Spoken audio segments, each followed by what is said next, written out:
Assalamualaikum warahmatullahi wabarakatuh. Shalom, Om Swastiastu, Namo Buddhaya, dan salam sejahtera untuk kita semua. Selamat pagi teman-teman semuanya. Sebelumnya perkenalkan, nama saya Salsabila Biati dari Prodi Ilmu Komunikasi UPN Veteran Jakarta. Di kesempatan kali ini saya akan membahas satu topik yang hampir setiap harinya kita hadapi, apalagi di zaman teknologi seperti sekarang. Tetapi banyak dari kita yang masih menganggap hal ini adalah masalah yang sepele.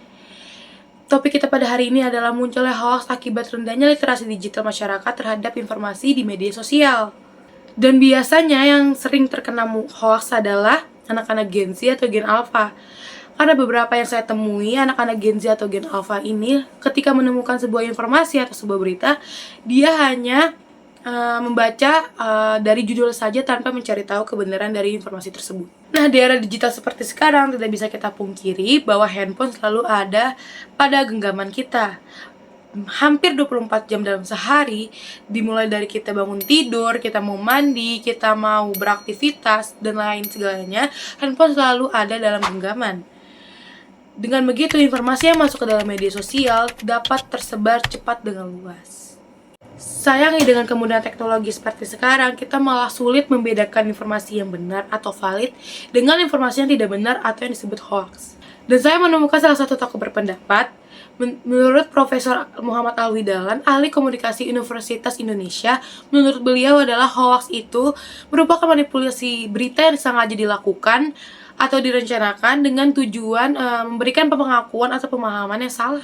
Jadi bisa saya simpulkan hoax itu memang disengaja atau direncanakan dengan tujuan memprovokasi atau menggiring opini masyarakat, menimbulkan kekacauan atau sekedar mencari perhatian. Lalu, mengapa hoax itu masih bisa diterima oleh banyak orang? Bahkan beberapa dari kita yang sudah tahu bahwa itu hoax masih dapat dipercaya. Penyebabnya adalah rendahnya literasi digital masyarakat.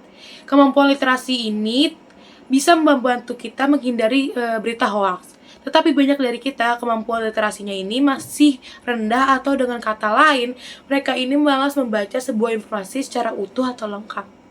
Nah, dengan fenomena dan fakta yang saya sebutkan sebelumnya, maka saya akan sharing mengenai pertama, pentingnya literasi digital di tengah kemajuan teknologi. Kedua, bijak dalam menggunakan media sosial. Yang terakhir adalah cara membedakan mana informasi yang benar atau informasi yang tidak benar. Lalu literasi digital itu apa sih? Literasi digital adalah kemampuan menggunakan teknologi digital untuk mengakses, mengelola, menganalisis, serta mengevaluasi informasi secara kritis. Seperti yang sudah saya bahas sebelumnya, maraknya berita hoax akibat rendahnya literasi digital karena banyaknya anak-anak atau masyarakat kita malas membaca informasi secara utuh atau lengkap. Di tengah arus informasi yang begitu cepat ini, tentu fenomena hoax ini dapat mempengaruhi cara berpikir dan cara bertindak kita. Dan ada yang tahu nggak sih, ternyata hoax itu dibagi dalam berbagai jenis. Nah, aku akan ngasih tahu 3 jenis hoax yang perlu kita ketahui agar kita bijak dalam menyaring sebuah informasi yang kita dapat. Jenis hoax yang pertama adalah satir atau parodi. Salah satu jenis hoax yang dibuat untuk menyindir pihak tertentu, biasanya konten ini menggunakan sebuah parodi, iron atau sarkasme untuk menyampaikan sindirannya. Konten ini sebenarnya belum dapat dikatakan kalau termasuk ke konten berbahaya. Tetapi isi dari konten ini bisa mengecoh masyarakat karena hal yang disampaikan dari konten tersebut belum jelas kebenarannya. Hoax yang kedua adalah misleading content atau konten menyesatkan. Dari judulnya saja udah menyesatkan. Konten yang dibuat secara sengaja untuk menjelek-jelekan sebuah perusahaan atau seseorang dengan memanfaatkan informasi yang asli berupa pernyataan resmi, gambar atau foto, lalu diedit sedemikian rupa dengan menghilangkan konteksnya dengan tujuan menggiring opini sesuai dengan kemauan dari pembuatnya. Lalu jenis yang terakhir adalah imposter content atau konten tiruan. Informasi yang biasanya diambil dari konten tersebut berupa informasi asli, seperti mengutip pernyataan sebuah tokoh yang terkenal atau berpengaruh, dan tidak hanya dibuat untuk pribadi, tetapi untuk mengatasnamakan atau mempromosikan sesuatu. Contohnya seperti layanan gratis sebuah aplikasi. Nah, layanan itu mengatasnamakan sebuah aplikasi dengan dibuat penulisan gratis, tetapi aslinya layanan dari aplikasi tersebut itu tidak ada yang gratis, tetapi dibuat gratis supaya orang-orang ini tertarik untuk menggunakan sebuah aplikasi tersebut. Tetapi di balik kemudahan informasi seperti sekarang nih, malah membawa tantangan besar kepada kita. Yaitu tantangannya adalah kita sulit membedakan informasi yang benar dengan informasi yang tidak benar. Lalu apa yang kita lakukan untuk membedakan membedakan sebuah informasi? Yang pertama adalah perhatikan dan cermati baik-baik judul dari berita tersebut atau informasi tersebut, sesuai dengan yang ada di dalam berita atau tidak. Dan hati-hati jika berita tersebut mengandung provokasi. Lalu langkah kedua adalah kalian lihat dulu nih, sumbernya terpercaya atau tidak. Kalaupun memang terpercaya, kalian tidak boleh langsung percaya begitu saja.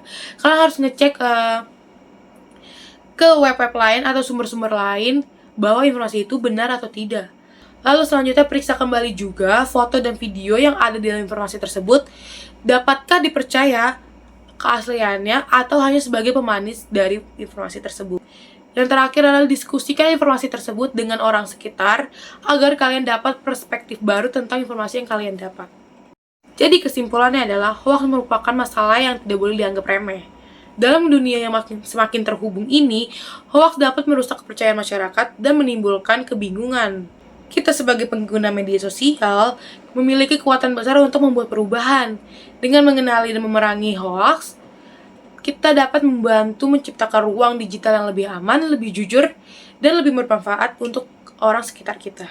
Mari kita ingat bahwa kita memiliki kekuatan besar untuk memerangi sebuah berita hoax dengan meningkatkan kemampuan literasi digital kita dan lingkungan di sekitar kita. Setiap langkah menuju pemahaman yang lebih baik mengenai informasi dapat membuat perubahan besar dalam masyarakat. Mungkin cukup sekian yang bisa saya sharing pada topik hari ini. Saya juga mengucapkan terima kasih untuk teman-teman yang sudah mendengarkan saya sampai akhir. Wassalamualaikum warahmatullahi wabarakatuh.